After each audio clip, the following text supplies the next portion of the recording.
Welcome to my channel. आज मैं आपको सिखाऊंगी सेमी स्टिच सूट की कटिंग और स्टिचिंग। सेमी स्टिच सूट की कटिंग कितनी आसान तरीके से हो जाती है ये आपको शायद नहीं पता होगा। आज मैं आपको सिखाऊंगी बहुत ही आसान तरीके से यही सूट की कटिंग। तो आज ना सुबह सुबह ढेर सारा काम आ गया मेरे पास, मेरे बुटीक में, होम बुटीक में। और आप कमेंट भी करते हो कि आपके पास इतना सारा काम आता है, सबकी वीडियो डालें। तो सबकी वीडियो डालना पॉसिबल नहीं होता। Guys welcome back to my channel. कैसे हो आप सब? यहाँ पे जो मैंने कल कपड़े कटिंग किए थे और स्टिचिंग किए थे, जैसे कि ये अफ़गानी पैंट है और प्लस में ये कोट सेट टाइप का बनाया मैंने राउंड कॉलर में, शॉर्ट कुर्ती और नीचे की ओर से राउंड है। और ये दुपट्टा, मतलब ये तीनों रेडी कर दिए हैं मैंने और ये कस्टमर को दे दूँगी मैं। इसको साइड रखते हैं। आज जो कपड़े आए हैं मेरे पास वो आए तो 6-7 जोड़ी कपड़े हैं, पर ये 3 एक ही कस्टमर के हैं। और ये कस्टमर मेरी इतनी ज़्यादा अच्छी है, इतनी ज़्यादा अच्छी कि उन्होंने एक रिक्वेस्ट किया कि एक सूट क्या मुझे 2 दिन में दे सकते हो। तो उन्होंने रिक्वेस्ट किया, ज़्यादा ज़िद भी नहीं की। तो मैं आपको दिखा रही हूँ कि 3 सूट कौन कौन से हैं। ये वाला आप देख सकते हो, फ्रंट में डिज़ाइन है, नीचे की ओर बॉर्डर है। इन सब की वीडियो शायद ज़रूर आएगी। ये आप देख सकते हो पहला सूट। किसी ने कमेंट किया था कि जो आपके बुटीक में कपड़े आते हैं ना, तो उनको भी दिखाया कीजिए, अच्छा लगता है। तो यहाँ पे सेकंड ये वाला है, ये जाम कॉटन का है। फ्रंट में नेक डिज़ाइन है और नीचे की ओर बॉर्डर है, देख सकते हो आप। ये ना ऑल ओवर सूट है और मुझे ऑल ओवर सूट की कटिंग स्टिचिंग के बारे में कमेंट भी आया था, तो उनकी किस्मत से मेरे पास ये आ गया है ऑल ओवर सूट, जबकि कई साल से नहीं आए थे इस टाइप के। तो ऑल ओवर सूट की भी कटिंग स्टिचिंग शेयर करेंगे आपके साथ। ये 2 सूट आपने देख लिए। तीसरा सूट कॉटन का है जो है सेमी स्टिच, ये वाला। अब ये वाले के लिए उन्होंने रिक्वेस्ट किया था कि अगर हो जाए तो ठीक है, नहीं होगा तो भी ठीक है। पर वो कस्टमर इतनी ज़्यादा अच्छी हैं कि मेरा मन कर रहा है कि मैं इसे सिल ही दूँ। तो आज ही आया है, आज ही मैं इसे सिल भी दूँगी। तो यहाँ पे आप देखेंगे सेमी स्टिच है, कॉलर बना है, नेक बना है। अब इसकी कटिंग कैसे करेंगे, तो इतनी आसान कटिंग मैं आपको बताऊंगी कि आपको भी ये और ज़्यादा आसान लगेगा। इसकी हम सलवार बनाएंगे। इस सूट की मैंने एक शॉर्ट वीडियो अपलोड की थी, आप सबको बहुत पसंद आई थी कि राउंड कॉलर कुर्ती की कटिंग स्टिचिंग शेयर करें। तो ये तो सेमी स्टिच था, लेकिन इस तरह की वीडियो मेरे सेकंड चैनल पे हैं, आपको मिल जाएंगी। आप कमेंट करोगे तो मैं लिंक भी दे दूँगी। बाकी इस चैनल पे भी ज़रूर आएंगी, थोड़ा वेट करना होगा। पहले हम करेंगे सलवार की कटिंग। तो इन सब कपड़ों को तो हटा देते हैं। इस एक ही वीडियो में मैं आपको सलवार की कटिंग भी सिखाऊंगी, सूट की कटिंग और स्लीव अटैच करना भी सिखाऊंगी। तो पहले हम सलवार की कटिंग करेंगे बहुत आसान तरीके से। यहाँ पे आप इस तरह का जो मेथड मैं आपको बता रही हूँ ना, ये 2 मीटर सलवार में भी अच्छी सलवार बन सकती है। यहाँ पे मैं इसे डबल फोल्ड करूँगी इस तरह से। वैसे इसमें पैंट भी अच्छा लगता है, लेकिन वो कस्टमर ओनली सलवार पहनते हैं। बहुत साल बाद मुझ पे सलवार के कपड़े आए हैं। मैंने कपड़े को पहले चौड़ाई में फोल्ड किया है, डबल फोल्ड। पहले हम पार्ट की कटिंग करेंगे। 6 इंच टेप बाहर निकालेंगे क्योंकि 6 इंच की हमारी बेल्ट अटैच होगी। रेडी लेंथ 37 है, तो 37.5 पे मैंने मार्क कर लिया। ठीक है, 37.5 पे, इसलिए हाफ इंच हमारा पहुँचे में भी तो जाएगा। 6 इंच टेप बाहर को निकाल के हमने अब इसकी कटिंग कर लेनी है। ये हमारे 2 पार्ट हो जाएंगे। 6 इंच टेप बाहर इसलिए निकाला क्योंकि बेल्ट हमारी अटैच होगी 6 इंच, तो हमारी सलवार की लेंथ कंप्लीट हो जाएगी। अब ये जो पार्ट है इसे हम सेंटर से बाद में कट करेंगे, रीज़न मैं आपको बाद में बताऊंगी। कपड़े को वैसे ही रहने देंगे, डबल फोल्ड में इसी तरीके से रहने देंगे। अब हमने एक तरफ लगाना है 10.5 आसन का निशान। 10.5 नॉर्मल होता है सबके लिए, बहुत हैवी साइज़ है तभी आपको 11 करना है। अब दूसरी साइड लंबाई का निशान लगाया, 6 इंच टेप बाहर निकाल के इस वाले आसन को लंबाई वाले निशान पे मिला देंगे। कहने का मतलब है 2 कलियां इस साइड से निकलेंगी, 2 कलियां दूसरी साइड से निकलेंगी। अब यहाँ पे दूसरी कली का भी शेप लगा लेते हैं। यहाँ पे हम 10.5 आसन लेंगे, मतलब एक का आसन इस साइड है और एक का आसन दूसरी साइड है। एक की लंबाई इस साइड है, दूसरे की दूसरी साइड है। अब आपने यहाँ से मिला देना है। ये वाला निशान 6 इंच बाहर निकाल के रखा, लंबाई का 37.5 पे निशान लगाया। अब यहाँ पे 11 इंच आसन लिया। अब दोनों निशान को मिला के कट कर देंगे। हमारी 4 कलियाँ कट हो गई।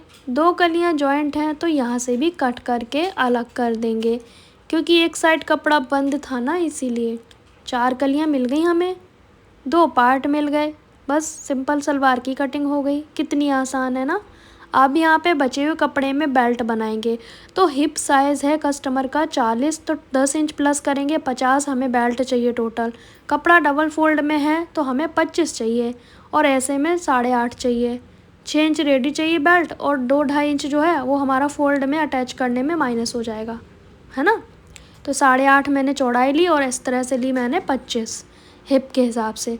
जॉइंट आएगा तो जॉइंट डाल देंगे। हमें बस टोटल 25 इंच कंप्लीट करनी है अपने हिप साइज़ के अकॉर्डिंग, ठीक है। अभी मैं बहुत जल्दी में काम कर रही हूँ, नहीं समझ आए तो आप कमेंट करना। अब यहाँ पे पार्ट हमने अलग इसलिए नहीं किए थे कि अगर बेल्ट के लिए कपड़ा कम पड़ता तो हम पार्ट की चौड़ाई थोड़ी कम कर देते, लेकिन हमारे पास बेल्ट के लिए कपड़ा काफ़ी था तो हमने पार्ट की चौड़ाई कम बिल्कुल भी नहीं की, है ना। तो इस तरीके से हमें सोचना पड़ता है। अब हम सेमी स्टिच सूट की कटिंग ऐसे करेंगे। वैसे आप चाहें तो कॉलर हटा के भी कटिंग कर सकते हो, बट मैं इसे कॉलर नहीं हटाऊंगी क्योंकि मेहनत मेरी उतनी ही होने वाली है। 20 सेंटर से इस तरह से मैं यहाँ से पकड़ूंगी, बिल्कुल सेंटर से। इस तरह के सूट में ये ध्यान रखना है कि जो हमारा नेक है वो बिल्कुल सेंटर में रहे, कॉलर भी हमारा सेंटर में रहे। बहुत अच्छे से ध्यान से आपको ये फोल्ड करना है, चाहे कितना भी टाइम लग जाए। मैं हमेशा कहती हूँ क्वालिटी पे फोकस करें, क्वांटिटी पे नहीं। यहाँ पे अब आप कहोगे स्लीप कहाँ से निकलेगी, क्योंकि जॉइंट आएगा। तो बिल्कुल या तो स्लीप पे हम जॉइंट बना के डिज़ाइन डाल दें या कॉलर पे फोकस कर लें। तो मैं कॉलर को ना हटा के स्लीप में डिज़ाइन डालना ईजी समझूंगी।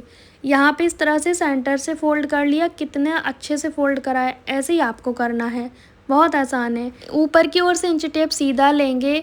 अब हमने लेना है शोल्डर आर्मोल। तो मैं आर्मोल 7.5 पे लूँगी, 15 इंच पे कमर का निशान लगाऊंगी, 22 पे मैं लगाऊंगी हिप राउंड का निशान। कॉलर बाली में हमें हमेशा फुल शोल्डर लेना होता है, तो कस्टमर का फुल शोल्डर 14 इंच है तो मैं 7 इंच पे मार्क कर दूंगी और यहाँ पे मैं हाफ इंच कम करूँगी, 6.5 पे करूँगी, क्योंकि यहाँ पे फ्रंट क्रॉस नहीं तो ज़्यादा हो जाएगा, इसलिए हाफ इंच अंदर की ओर तिरछा कर दिया मैंने। कॉलर वाली में ही करना है या फिर बोट नेक में, ठीक है, और किसी में नहीं करना ये अंदर की ओर। यहाँ 7 है तो नीचे 6.5। अब यहाँ पे हमने इस तरीके से 7.5 आर्मोल लिया है। आपको ये ज़्यादा लग रहा होगा लेकिन अभी आगे पता चलेगा ये ज़्यादा नहीं है। अब हम यहाँ पे चेस्ट का 4th पार्ट लेंगे। 40 चेस्ट है, 10 इंच आएगा 4th पार्ट। मैंने बॉडी का मेज़रमेंट लिया है, कैसे लिया है आप इस चैनल की वीडियो पे देख सकते हैं। फिर यहाँ पे 1 इंच पे हमने गोलाई कर देनी है कॉर्नर पे। बहुत स्लो प्रोसेस से करें, जल्दीबाजी ना करें। बैक आर्मोल की गोलाई करने के लिए हाफ इंच बाहर की ओर तिरछा करना है, नहीं तो खिंचाव होगा, ठीक है। अब इस तरीके से नए कॉर्नर पे गोलाई करेंगे। सब लोग क्या है एक ही कॉर्नर पे दोनों गोलाई कर देते हैं, फिर बैक में या तो खिंचाव होता है या फिर अच्छी फिटिंग नहीं आती है। मैं आपके साथ अपना मेथड शेयर कर रही हूँ जो मैं करती हूँ। कमर 35 है तो 8.25, हिप 44 है तो 11 इंच लेंगे। बॉडी मेज़रमेंट कैसे लेते हैं चैनल पे वीडियो है, आप उसे ज़रूर देखें, क्योंकि मैं कटिंग के समय कोई लूजिंग नहीं लेती हूँ। आप लोग कमेंट भी करते हो, तो सूट का नाप लेंगे तो कोई लूजिंग नहीं ली जाएगी, बॉडी पे नाप लोगे तो लूजिंग के साथ ही हम लिखते हैं डायरी में, बार बार डायरी को नहीं छेड़ते हैं। यहाँ पे रेडी लेंथ है 40, तो 40.5 पे एक निशान लगा दिया, फिर 3 इंच नीचे और निशान लगा दिया, तुरपाई में फोल्ड हो जाएगा। जितना हिप राउंड लिया है 11, उतना ही मैंने घेरा लिया है। 2 इंच एक्स्ट्रा मार्जिन लिया पूरे उस पे सूट पे, बाहर वाले निशान पे हमने कटिंग कर देनी है। अब हमने कट्स लगाने हैं कमर और हिप पे और नीचे लेंथ पे। जब हम फिटिंग करेंगे साइड की तो कट से कट मिलने चाहिए। मैं आपको स्टिचिंग भी सिखाऊंगी, बस थोड़ा सा वेट करिएगा। अब हमारे पास कपड़ा बचा है 4 टुकड़ों में, मैं इसी में स्लीव की कटिंग करूंगी। अगर मैं कॉलर हटा के स्टिच करती तो शायद मुझे स्लीव का कपड़ा अच्छा मिल जाता, बट कोई बात नहीं, मैं इस तरह से मेरे को दोनों पे ही काम करना पड़ता तो क्यों ना मैं स्लीव पे वर्क कर लूँ। कॉलर हटा के मैंने टाइम वेस्ट नहीं किया क्योंकि जल्दी सिलना है मुझे। यहाँ पे स्लीव की कटिंग कर रही हूँ मैं। चौड़ाई कैसे मैं बढ़ाऊँगी इसकी वो आप आगे देखिएगा। यहाँ से मैंने निशान लगा के कट कर लिया। अब हम इसकी स्लीव की कटिंग कर तो लिए, लेकिन इसे कंप्लीट कैसे करेंगे, इसकी चौड़ाई कम है ना, वो हम बाद में आपको बताएंगे। पहले फ्रंट आर्म होल की गोलाई कैसे कटिंग करेंगे, इस तरह से फ्रंट वाले हिस्से को डबल फोल्ड कर लिया। अब इसकी आर्म होल की कटिंग हो गई। देखा आपने कितना आसान है इसकी कटिंग करना। अब हमने कॉलर वाले में 1 इंच डाउन करना होता है, तो यहाँ पे कटिंग ना करें, पहले सिल लें फिर आपको कटिंग करनी है, क्योंकि कॉलर वाले में ये करना बहुत ज़रूरी है। अब आपको पता चल गया होगा कि आर्म होल ज़्यादा नहीं है ना। 1 इंच डाउन जो कर दिया, अब 6.5 रह गया। इतना तो चाहिए हमें। अब बहुत सारे लोग कमेंट करते हैं गोल बाजू कैसे जोड़ें, तो मैं आपके साथ शेयर कर रही हूँ। आर्म होल मतलब मैं बाइसेप्स को आर्म होल ही बोलती हूँ, और ये ऐसे नाप लेते हैं बॉडी पे 2.5 इंच नीचे की ओर, और उतने पे ही हमने गोलाई भी करी है, देखो आप, है ना। 2.5 या 3 इंच डाउन करके हम नापते हैं बाइसेप्स। उसका कस्टमर का आया है 15, तो मैं 7.5 लूँगी, नीचे गोलाई का आधा और मिला देंगे। बहुत सारे लोग कमेंट करते हैं बाइसेप्स का नाप लेना सिखाइए, तो बिल्कुल मैं सिखाऊंगी भी, और स्लीव की कटिंग भी सिखाऊंगी उसी वीडियो में, ताकि आपकी कन्फ्यूज़न कम्प्लीटली दूर हो जाए। सेंटर पे कट लगा के सीधा कर लेंगे। मैंने इस स्लीव डिज़ाइन में क्या किया है, बीच में एक पट्टी रख के दोनों साइड पाइपिंग लगा के चौड़ाई बढ़ा दी है, और स्लीव्स की आप देख सकते हैं पाइपिंग डाल दी है वाइट कलर की। मैं स्लीव ऐसे अटैच करती हूँ, स्लीव का जो कट है सेंटर का वो हम सूट के शोल्डर पे रखते हैं, और वहीं से मैं लगाना स्टार्ट करती हूँ।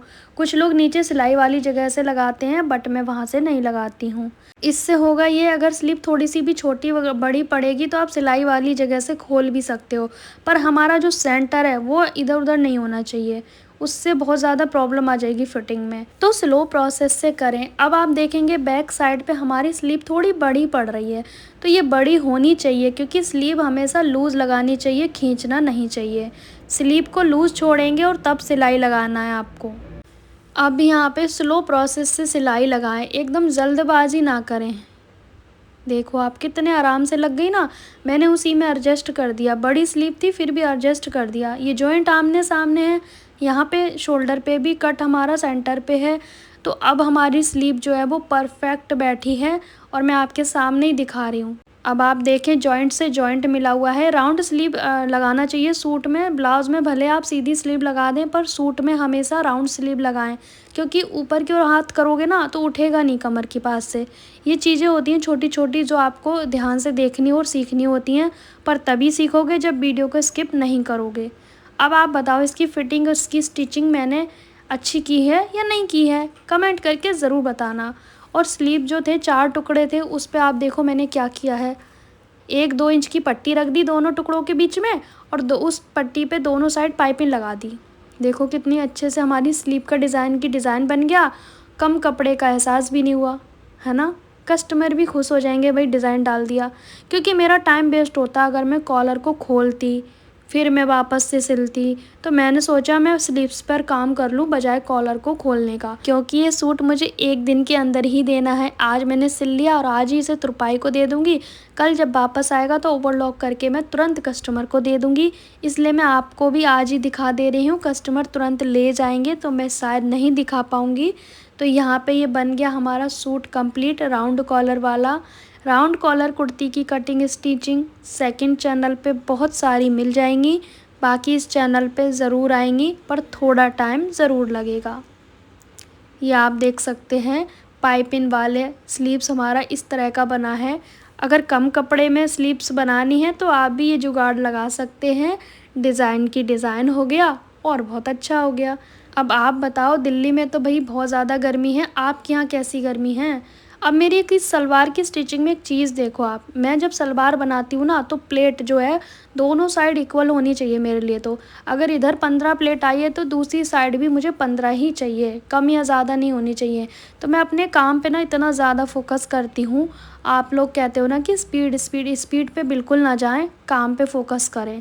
अपने काम को अच्छे से करोगे ना तो आपका काम खुद ही आएगा।